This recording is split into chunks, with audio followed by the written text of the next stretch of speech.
Il n'a jamais braqué de banque, il n'a jamais volé d'argent, et pourtant le FBI l'a considéré comme plus dangereux qu'un terroriste. Ce n'est pas avec un clavier qu'il piratait les systèmes les plus protégés, mais avec sa voix et un téléphone. Ce garçon de 12 ans avait appris à manipuler les humains bien avant de manipuler les ordinateurs. De son ascension fulgurante dans le monde du hacking à sa traque spectaculaire par le FBI pendant 2 ans et demi, puis à sa transformation en expert respecté en cybersécurité, l'histoire de Kevin Mitnick nous plonge dans les paradoxes d'une société numérique où la frontière entre génie et criminalité reste floue. Voici comment un petit magicien de Los Angeles est devenu l'ennemi public numéro 1 du cyberespace américain. Le jeune Kevin Mitnick grandit dans la banlieue de Los Angeles des années 70. Il est né le 6 août 63 et cet enfant solitaire élevé par une mère célibataire découvre un univers qui va fondamentalement transformer sa perception du monde, la magie. Kevin est doté d'une curiosité intellectuelle dévorante qui le pousse constamment à explorer les mécanismes cachés derrière les apparences. Lorsqu'il reçoit un jouet, il ne se contente pas de jouer avec, il le démonte méticuleusement pour comprendre son fonctionnement. De la même façon, il décortique les tours de magie qu'il observe, cherchant à percer les secrets derrière l'illusion. Cette tendance à explorer les structures sous-jacentes des systèmes, qu'ils soient mécaniques ou psychologiques, constitueront l'essence même de son approche du hacking. Au-delà d'un simple divertissement, sa passion pour la magie devient rapidement un laboratoire psychologique où il apprend les mécanismes fondamentaux de la manipulation humaine. Sa transition de la magie vers le piratage informatique relève de l'évolution naturelle plus que d'une réorientation radicale. Et Kevin a 12 ans quand il se lance dans son premier hack. On est en 1975. Bon alors on imagine tout de suite une attaque de génie contre des systèmes informatiques sophistiqués, mais désolé de vous décevoir, ça n'a rien à voir. Il va s'attaquer à un service que tout le monde connaît très bien, celui des transports en commun. Et plus particulièrement au réseau de bus de Los Angeles, un terrain d'expérimentation plutôt inattendu pour celui qui deviendra plus tard l'un des hackers les plus recherchés d'Amérique. Et pour vous expliquer ce hack, il faut que je vous en explique un autre, et vous allez voir il est incroyable. Si vous scrollez juste en dessous de cette vidéo et que vous appuyez sur le bouton s'abonner, et vous recevrez une notification quand on poste un nouveau sujet sur YouTube 2 fois par mois. Si mon travail vous intéresse, n'hésitez pas à le faire, on est très proche des 600 000 abonnés, merci beaucoup. Bon, son objectif c'est pas de prendre le bus gratuitement. Ce qui l'intéresse plutôt là-dedans, c'est d'observer méticuleusement le système et d'en identifier les failles. Lors de ses trajets quotidiens, il remarque une chose, les tickets de correspondance sont validés par un motif spécifique créé par une perforatrice utilisée par les chauffeurs. Et Kevin ne va pas se contenter de grossièrement falsifier des tickets, il va monter tout un plan qui repose sur la compréhension exhaustive du système de validation. Et faut le noter quand même, c'est une entreprise remarquable pour un gamin de 12 ans. Première étape, il faut qu'il sache où se procurer l'une de ces perforatrices spéciales. Et qui de mieux qu'un chauffeur de bus pour le renseigner à ce sujet. Deuxième étape, il doit se procurer les tickets vierges. Au lieu de voler des carnets neufs, il découvre que les chauffeurs jettent régulièrement des carnets partiellement utilisés dans les poubelles des terminaux de bus à la fin de leur service. C'est du tout cuit servi sur un plateau. En récupérant ces carnets abandonnés et en utilisant la perforatrice pour marquer ses propres transferts, il peut désormais voyager gratuitement sur tout le réseau de bus de Los Angeles. Cette pratique qui consiste à récupérer méthodiquement des informations ou des matériaux dans les déchets est appelée le dumpster diving et elle deviendra d'ailleurs plus tard une technique emblématique dans l'arsenal des hackers. Et d'ailleurs oui, pour ceux qui savent, le terme c'est exactement le même qu'on utilise pour parler des gens qui font de la récupération d'objets ou qui récupèrent de la nourriture encore consommable dans les grandes poubelles des supermarchés. Ce qui est particulièrement révélateur dans cette première transgression, c'est l'absence totale de motivation financière. Alors, certes, Kevin économise le prix des tickets, mais c'est pas vraiment là son objectif principal. Il le dira d'ailleurs lui-même plus tard, il se voyait à cette époque comme un électronique joyrider, autrement dit un pilote d'essai électronique guidé par la curiosité et l'excitation de résoudre un puzzle que personne d'autre ne semblait voir. Le véritable attrait pour lui, il réside plutôt dans le défi intellectuel de comprendre et de contourner un système qui est réputé, aux yeux du public en tout cas, parfaitement sécurisé et inviolable. Ça lui procure une sensation grisante de transcender les limitations imposées par les structures établies. Il comprend alors qu'un système n'est jamais plus que l'expression concrète de règles définies par des humains, et que toute règle, une fois parfaitement comprise, peut être réinterprétée, contournée ou même détournée. Cette première réussite, elle va enclencher un processus psychologique irréversible dans l'esprit du jeune garçon. La frontière invisible qui sépare l'utilisateur passif du manipulateur actif a été franchie. Désormais, chaque système auquel il sera confronté ne sera plus perçu comme une structure monolithique à accepter telle quelle, mais comme un ensemble de mécanismes à décoder, à comprendre dans ses moindres rouages, et potentiellement même à subvertir. Si un système aussi quotidien et apparemment simple que celui des bus de Los Angeles peut être manipulé, qu'est-ce que ça donnerait avec des structures plus sophistiquées? Et Kevin va vite le découvrir. Cette quête de défis plus stimulant conduit le jeune hacker vers une pratique presque oubliée aujourd'hui, mais qui fut autrefois considérée comme l'art clandestin le plus sophistiqué de son époque, j'ai nommé le phone freaking. Ding dong ding dong.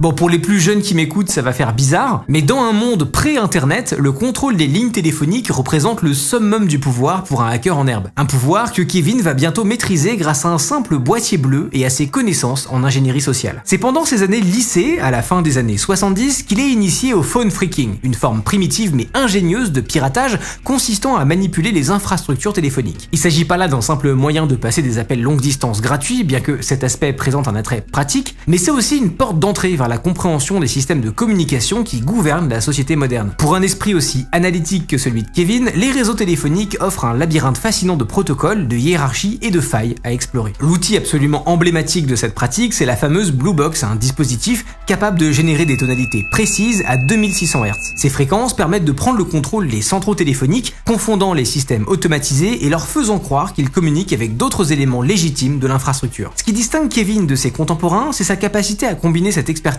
technique avec une compréhension approfondie du fonctionnement interne de l'entreprise de téléphonie. Il va pas se contenter de manipuler les signaux, il s'immerge dans la culture, le jargon et les procédures opérationnelles de ces systèmes. Et cette période, elle marque une évolution cruciale dans son parcours. Il passe de la manipulation de systèmes physiques, comme les tickets de bus, à une manipulation purement électronique, basée sur des signaux et des protocoles invisibles. Une évolution qui préfigure déjà sa future spécialisation dans les intrusions informatiques. En effet, tous les réseaux informatiques qui apparaîtront plus tard vont reposer sur les mêmes principes fondamentaux que ces systèmes téléphoniques. Des protocoles de communication standardisés, des points d'accès privilégiés et surtout des opérateurs humains susceptibles d'être manipulés. Kevin découvre et s'immerge dans cette communauté underground de phreakers. Ces groupes fonctionnent comme de véritables guildes d'artisans clandestins, partageant connaissances et techniques dans un esprit de collaboration qui contraste fortement avec l'image du hacker solitaire popularisé par les médias. Au sein de cette communauté, il affine ses méthodes, apprend de nouvelles techniques et surtout développe une vision globale et pointue des infrastructures de télécommunication. Le phone phreaking lui apprend aussi une compétence clé, l'art de se fondre dans le paysage institutionnel. Et ça lui sera plus qu'utile pour la suite. Pour manipuler efficacement le système téléphonique, il apprend à parler, penser et agir comme un employé de la compagnie téléphonique. Il assimile leur jargon technique, leurs procédures opérationnelles et leur hiérarchie décisionnelle. La maîtrise du réseau téléphonique lui confère un pouvoir précieux, celui de l'anonymat et de la mobilité. En contrôlant l'infrastructure téléphonique,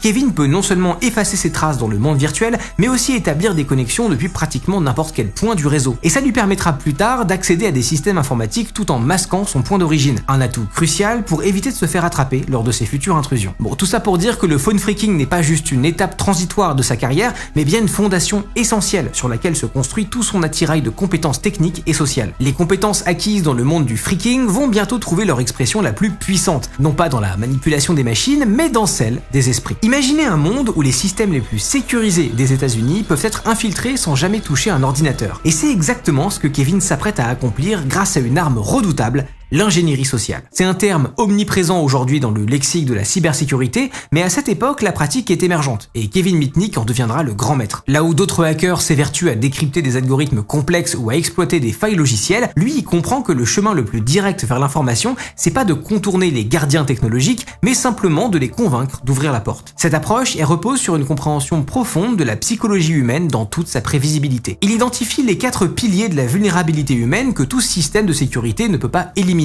La confiance excessive, le désir naturel d'aider autrui, la crainte de l'autorité et la prévisibilité des comportements institutionnels. Pour la petite histoire, lors de son témoignage devant le Congrès américain des années plus tard, il expliquera comment il est parvenu à pénétrer les systèmes de l'IRS, c'est le service des impôts américains, et de l'administration de la sécurité sociale sans jamais utiliser d'ordinateur. Et la méthode, elle est d'une simplicité déconcertante. Il contacte juste des employés en se faisant passer pour un collègue autorisé, puis utilise une série de questions soigneusement formulées pour obtenir les noms des systèmes informatiques ciblés et les commandes utilisées pour accéder aux données confidentielles des contribuables. Un exemple qui est déconcertant. Le type a littéralement appelé et dit « Oui, c'est Michel, donne-moi la clé, merci !» C'est incroyable. Kevin Mitnick est arrêté pour la première fois à 18 ans, en 1981. Avec un ami, ils ont réussi à accéder à un ordinateur du Pacific Bell, une grande compagnie de télécommunications américaine, principalement active en Californie, sans autorisation. Kevin est arrêté, jugé comme mineur délinquant et condamné à 3 mois de détention dans un centre pour jeunes. Et ce sera sa première arrestation l'arrestation d'une longue série. Chacune de ces opérations d'ingénierie sociale est précédée d'une préparation minutieuse qui impressionnerait n'importe quel agent de renseignement. Avant d'initier un contact avec sa cible, Mitnick s'immerge complètement dans le monde qu'il cherche à infiltrer, comme il l'a fait avec celui des télécommunications. Il étudie méticuleusement le jargon spécifique à l'organisation,